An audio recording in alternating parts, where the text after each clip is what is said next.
শাশুড়ি মারা যাওয়ার আগে আমার যাকে দিয়ে গেলেন 2টা দোতলা বাড়ি, আর আমার হাতে তুলে দিলেন মাত্র 50,000 টাকার একটা সঞ্চয়পত্র। মনে মনে হেসেই ব্যাংকে ঢুকেছিলাম। ভেবেছিলাম টাকাটা তুলে নিয়ে জীবনে এই অধ্যায়টা চিরদিনের জন্য বন্ধ করে দেব। কিন্তু 1 মিনিটেও পেরোয়নি, ব্যাংকের কর্মকর্তা বিস্মিত চোখে আমার দিকে তাকিয়ে বললেন, আপনি কি নিশ্চিন্ত এই টাকাটা এখনই তুলতে চান? কারণ এই হিসাবের সঙ্গে এমন একটা বিষয় জড়িয়ে আছে যেটা আগে আপনার জানা দরকার। সেই দিন বুঝেছিলাম আমার শাশুড়ি মৃত্যুর আগে একটা গোপন সত্য লুকিয়ে রেখে গেছেন, আর সেই সত্য পুরো পরিবারকে ওলটপালট করে দেওয়ার জন্য যথেষ্ট। প্রথম পর্ব হাসপাতালের কেবিন জুড়ে শুধু ভেন্টিলেটর টানা শব্দ, টিট টিট টিট। শব্দটা যেন কাউকে বাঁচিয়ে রাখার জন্য নয়, বরং শেষ কয়েকটা মুহূর্ত গুনে চলেছে। কেবিনের ভেতরে আমরা সবাই দাঁড়িয়েছিলাম। শাশুড়ি রওশন আরা বেগম এর শ্বাস তখন খুবই ক্ষীণ। বিছানার পাশে দাঁড়িয়ে থাকা আইনজীবী ধীরে ধীরে তার রেখে যাওয়ার উইল খুলছিলেন। আমার নাম মেহেরিন। এই বাড়ির বড় ছেলে রাশেদের স্ত্রী আমি। 5 বছর ধরে এই সংসারে আছি। কখনো নিজের জন্য কিছু চাইনি। সংসারের মানুষগুলোর জন্য যতটা পেরেছি করেছি।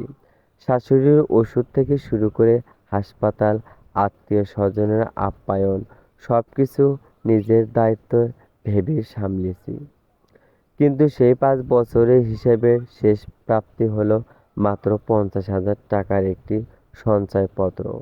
আর আমার যা সাবিহা, যে এই বাড়িতে এসেছে মাত্র 2 বছর আগে, সে পেল ঢাকার অভিজাত এলাকায় থাকা 2টি দোতলা বাড়ি। আইনজীবী উইল পড়া শেষ করতেই পুরো কেবিনে এমন নীরবতা নেমে এলো, যেন কেউ নিঃশ্বাস নিতেও ভুলে গেছে। আমি মাথা নিচু করে দাঁড়িয়েছিলাম। হঠাৎ অনুভব করলাম আশেপাশের সবাই আমার দিকেই তাকিয়ে আছে। কেউ করুণা নিয়ে, কেউ কৌতূহল নিয়ে, আবার কারো চোখে লুকোনো আনন্দও স্পষ্ট। ওদিকে সাবিয়া যেন অভিনয়ের মঞ্চে উঠে গেছে। সে দৌড়ে গিয়ে শাশুড়ির হাত ধরে কান্না শুরু করলো। আম্মা, আপনি আমাকে এত কিছু দিয়ে গেলেন কেন? আমি তো এসবের যোগ্যই না। তার চোখ দিয়ে অঝোর পানি পড়ছে। শাশুড়ির শেষ শক্তিটুকু দিয়ে কাপা হাতে সাবিয়ার হাত স্পর্শ করলেন। সেই স্পর্শে এমন মমতা ছিল যা আমি কোনোদিন নিজের জন্য পাইনি। আমি শুধু দূরে দাঁড়িয়েছিলাম, হাতে শক্ত করে ধরা সেই সঞ্চয়পত্র। কাগজটা যেন হঠাৎ করে অনেক ভারী হয়ে গেছে। ঠিক তখনই ঠিক তখনই আমার স্বামী রাশেদ পাশে এসে দাঁড়ালো। নরম গলায় বলল, মেহেরিন, মন খারাপ করো না। আমি জানি আমি জানি তোমার সঙ্গে অন্যায় হয়েছে, কিন্তু মা ছোটবেলা থেকেই আমার ছোট ভাইকে বেশি ভালোবাসতেন। তাই হয়তো সাবিহাকেও বেশি আপন মনে করেছেন। সে আমার কাঁধে হাত রাখলো। আমি পরে ইমরানের সঙ্গে কথা বলবো। 2টা বাড়ির ব্যাপারে নিশ্চয় একটা সমাধান হবে। আর এই 50,000 টাকা, এটাকে আপাতত একটা উপহার হিসেবেই রাখো। নিজের জন্য যা ইচ্ছা কিনে নিও। আমি কিছু বললাম না, শুধু মনে মনে একটা কথাই ঘুরছিল। 5 বছরের ভালোবাসা, ত্যাগ আর সম্মানের দাম কি সত্যিই মাত্র 50,000 টাকা? সেই রাতেই শাশুড়ি পৃথিবী ছেড়ে চলে গেলেন। পরের দিন জানাজা আর দাফন শেষ হলো। বাসায় মানুষের ভিড়। সাবিয়া সাদা কালো ওড়না মাথায় দিয়ে এমন ভাবে কাঁদছিল, যেন পৃথিবীতে শাশুড়িকে সবচেয়ে বেশি সেই ভালোবাসতো। আত্মীয় স্বজন সবাই তাকে ঘিরে রেখেছে। আহা মা, নিজেকে সামলাও। রওশনারা আপা তোমাকে সবচেয়ে বেশি বিশ্বাস করতেন। 2টা বাড়ি তোমার হাতে দিয়ে গেছেন, মানে নিশ্চয় তোমার উপর তার ভরসা ছিল। সাবিয়া চোখ মুছতে মুছতে বলল, আম্মার দোয়াই আমাদের সবচেয়ে বড় সম্পদ।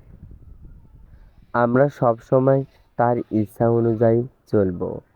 তার পাশে দাঁড়িয়েছিল তার স্বামী ইমরান, সরল মানুষ। স্ত্রীর কথাগুলো শুনে তার চোখে গর্ব স্পষ্ট দেখা যাচ্ছিল। আর আমার স্বামী, সে শুধু অতিথিদের চা নাস্তা পৌঁছে দিচ্ছিল। মনে হচ্ছিল এই ঘটনার সঙ্গে তার কোনো সম্পর্কই নেই। সব কিছু শেষ হতে রাত হয়ে গেল। বাসায় ফিরে আমি একেবারে ভেঙে পড়েছিলাম। রাশেদ ক্লান্ত শরীরের সোফায় বসে আধো ঘুমে বলল, মেহেরিন, তুমি কষ্ট পেও না, সব ঠিক করে দেব। আমি তার দিকে তাকিয়ে রইলাম। আজ প্রথমবারের মতো মনে হলো এই মানুষটা আমাকে বোঝে ঠিকই, কিন্তু আমার জন্য দাঁড়ানোর সাহস তার নেই। পরের দিন সকালেই সিদ্ধান্ত নিয়ে ফেললাম, এই 50,000 টাকা তুলে নেব। তারপর এই অপমানের অধ্যায় চিরদিনের জন্য শেষ করে দেব। সকালবেলা সঞ্চয়পত্রটা নিয়ে ব্যাংকে গেলাম। কাউন্টারের সামনে দাঁড়িয়ে বললাম, আসসালামু আলাইকুম, আমি এই সঞ্চয়পত্রে টাকাটা তুলতে চাই। ব্যাংকের কর্মকর্তা কাগজপত্র নিয়ে কম্পিউটারে তথ্য দেখতে শুরু করলেন। প্রথমে সবকিছু স্বাভাবিকই লাগছিল, কিন্তু কয়েক মুহূর্ত পরেই তার মুখের অভিব্যক্তি বদলে গেল। তিনি বারবার স্ক্রিনের দিকে তাকাচ্ছেন, আবার আমার দিকে তাকাচ্ছেন। শেষ পর্যন্ত ধীরে জিজ্ঞেস করলেন, আপনার নাম কি? মেহেরিন রাশেদ। জি। তিনি কিছুক্ষণ চুপ করে থেকে বললেন, ম্যাডাম, এই সঞ্চয়পত্রটা আসলে সাধারণ কোনো হিসেবের সঙ্গে যুক্ত নয়। এটা একটা যৌথ হিসেবের অংশ। আমি বিস্মিত হয়ে বললাম, যৌথ হিসাব কার সঙ্গে? তিনি কম্পিউটারের স্ক্রিনে চোখ রেখেই উত্তর দিলেন, আপনার আর আপনার যা সাবিয়া ম্যাডামের নামে। আমার বুকের ভেতরটা ধক করে উঠল। আমি তো কোনোদিন এমন কোনো হিসাব খোলার কথা জানিই না। কর্মকর্তা আবার বললেন, আর আর একটা বিষয় আছে। আমি উষ্ণ কণ্ঠে জিজ্ঞেস করলাম, কি বিষয়? তিনি ধীরে ধীরে বললেন, এই হিসাবে এখন আর 50,000 টাকা নেই। আমি অবাক হয়ে তাকিয়ে রইলাম। গলাটা শুকিয়ে গেল। কাঁপা কণ্ঠে শুধু বলতে পারলাম, তাহলে তাহলে কত টাকা আছে? আমার মুখ থেকে কথাগুলো বের হতেই ঘরের ভেতরে বাতাস যেন মুহূর্তেই ভারী হয়ে গেল। আমি শান্ত গলায় বললাম, আমি আমি আজ ব্যাংকে গিয়েছিলাম। আমি আজ ব্যাংকে গিয়েছিলাম। রাশেদ, ইমরান আর সাবিহা তিনজনই আমার দিকে তাকিয়ে রইল। আমি ধীরে ধীরে সব খুলে বলতে শুরু করলাম। যৌথ হিসেবের কথা, সেই হিসাবে গত 2 বছর কোটি টাকারও বেশি লেনদেন হয়েছে।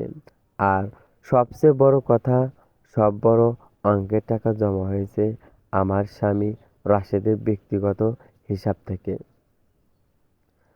আমার কথা শেষ হতেই সাবিহার মুখের রং এক মুহূর্তেই বদলে গেল। সে অবাক হয়ে ইমরানের দিকে তাকিয়ে বলল, ইমরান, আল্লাহর কসম, আগে আমার কথাটা শোনো। আমার আর ভাইয়ার মধ্যে কোনো খারাপ সম্পর্ক নেই। ব্যাপারটা তুমি যেভাবে ভাবছো সেরকম কিছুই না। কথা শেষ করেই সে কান্না শুরু করে দিল। আমরা শুধু ভেবেছিলাম কোম্পানির টাকায় আমাদেরও অধিকার আছে। তাই এই ব্যবস্থা করা হয়েছিল। এর বাইরে আর কিছুই না। তারপর আমার দিকে আঙুল তুলে বলল, আসলে কথা হলো, আপা আমার ওপর হিংসা করছে। আম্মা আমাকে 2টা বাড়ি দিয়ে গেছেন, সেটা উনি মানতে পারছেন না। ভাই এখন মিথ্যা অভিযোগ তুলে আমার সংসার ভাঙতে চাইছেন। কথাগুলো শুনে ইমরানের মুখ নরম হয়ে গেল। সে বরাবরই সহজ সরল মানুষ। স্ত্রীর চোখের পানি দেখেই যেন সব বিশ্বাস করে ফেলল। আমার দিকে হতাশ চোখে তাকিয়ে বলল, ভাবি ভাবি আমি জানি মা আপনার সঙ্গে অন্যায় করেছেন, কিন্তু তাই বলে আমার স্ত্রীকে নিয়ে এমন অভিযোগ করবেন? আমি ওকে চিনি, ও এমন মেয়ে না। এক মুহূর্তেই যেন আমি সবার চোখে অপরাধী হয়ে গেলাম। কেউ সত্যিটা জানতে চাইল না, কেউ একটা প্রশ্নও করল না। আমি কিছুক্ষণ সবার মুখের দিকে তাকিয়ে রইলাম। একজন চুপ করে দাঁড়িয়ে আছে, একজন কান্না করে অভিনয় করছে, আর একজন সব জানার পরও নীরব। আমার ভেতরে কষ্টটা হঠাৎ করেই বরফের মতো ঠান্ডা হয়ে গেল। খুব শান্ত গলায় বললাম, ঠিক আছে, আমি খারাপ, আমি মিথ্যা বলছি। তারপরও সাবিহার দিকে তাকিয়ে বললাম, তাহলে তাহলে একটা কাজ করো, এখনই আমার সঙ্গে ব্যাংকে চলো, সবার সামনে সে 50,000 টাকা তুলে দেখাও, আর প্রমাণ করে দাও তোমার লুকানো কিছু নেই। আমার কথা শুনে সাবিয়ার কান্না থেমে গেল। সে একবার রাশেদের দিকে তাকালো, আবার ইমরানের দিকে, চোখে স্পষ্ট অস্থিরতা। ঠিক তখনই রাশেদ রেগে উঠে বলল, ব্যাংকে যাওয়া কি দরকার? ব্যাংকে যাওয়া কি দরকার? একটা সামান্য বিষয় নিয়ে তুমি পুরো পরিবারকে অশান্ত করে দিচ্ছ। আমি ওর কথার কোনো উত্তর দিলাম না, শুধু সাবিয়ার চোখের দিকে তাকিয়ে বললাম, যেতে পারবে তো? কয়েক সেকেন্ড চুপ থেকে সে জোর করে নিজেকে সামলে নিল।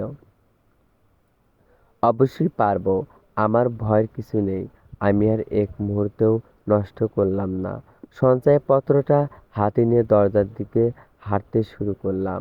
রাশেদ আমার হাত ধরতে চেয়েছিল, আমি শক্ত করে হাত ছাড়িয়ে নিলাম। শেষ পর্যন্ত চারজনই একসঙ্গে ব্যাংকের উদ্দেশ্যে রওনা দিলাম। সারা রাস্তা কেউ একটা কথাও বলল না। গাড়িও ভেতরে নীরবতা যেন আরো ভারী হয়ে উঠছিল। ব্যাংকে ঢুকতেই আগের দিনের সেই কর্মকর্তাই আমাদের দেখতে পেলেন। আমাদের চারজনকে একসঙ্গে দেখে তার চোখে বিস্ময় ফুটে উঠল। আমি কাউন্টারের সামনে গিয়ে সঞ্চয়পত্র আর কাগজপত্র এগিয়ে দিয়ে বললাম, আমরা যৌথ হিসাব থেকে বাকি টাকাটা তুলতে এসেছি। কর্মকর্তা নিয়মমতো কাগজপত্র যাচাই করলেন, তারপর সাবিহার দিকে একটি ফরম এগিয়ে দিয়ে বললেন, এখানে স্বাক্ষর করুন। সাবিয়া কলম হাতে নিল, কিন্তু তার হাত এতটাই কাঁপছিল যে ঠিকমতো কলম ধরতেই পারছিল না।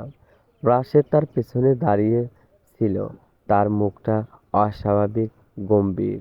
আমি ধীরে স্বরে বললাম, স্বাক্ষর করো। শেষ পর্যন্ত অনেক কষ্টে সাবিয়া স্বাক্ষর করল। কিছুক্ষণ পর কর্মকর্তা কাউন্টারের ওপরে 50,000 টাকা গুনে রেখে দিলেন।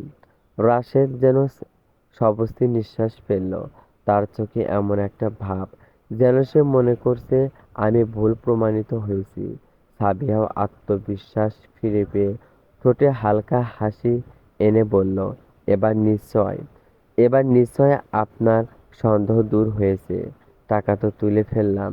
আমি তার কথার কোনো উত্তর দিলাম না, বরং কর্মকর্তার দিকে তাকিয়ে শান্ত গলায় বললাম, আমাকে আমাকে এই যৌথ হিসেবের শুরু থেকে আজ পর্যন্ত সম্পূর্ণ লেনদেনের বিবরণ দিন। কর্মকর্তা একটু স্তব্ধ করে বললেন, এটা যৌথ হিসাব, দুই পক্ষের সম্মতি লাগবে। আমি সঙ্গে সঙ্গে বললাম, আমিও তো এই হিসেবের একজন মালিক, আর উনিও এখানে উপস্থিতি। দয়া করে স্টেটমেন্টটা বের করে দিন। আমার কথা শুনে রাশেদের মুখের রং বদলে গেল। সে তাড়াতাড়ি কিছু বলতে চাইল, কিন্তু ততক্ষণে অনেক দেরি হয়ে গেছে। আমি তার দিকে তাকিয়ে হালকা হাসলাম। কি হলো? সত্যিটা সামনে চলে আসবে বলে ভয় পাচ্ছ? সাবিয়ার ঠোঁট শুকিয়ে গেল, মুখ ফ্যাকাশে হয়ে গেল মুহূর্তেই। কর্মকর্তা আর কিছু না বলে কম্পিউটারের কাজ শুরু করলেন। কিছুক্ষণ পর প্রিন্টারের শব্দ ভেসে এলো। একটার পর একটা কাগজ বের হতে লাগলো। অনেকগুলো পৃষ্ঠা একসঙ্গে সাজিয়ে তিনি আমার হাতে দিলেন।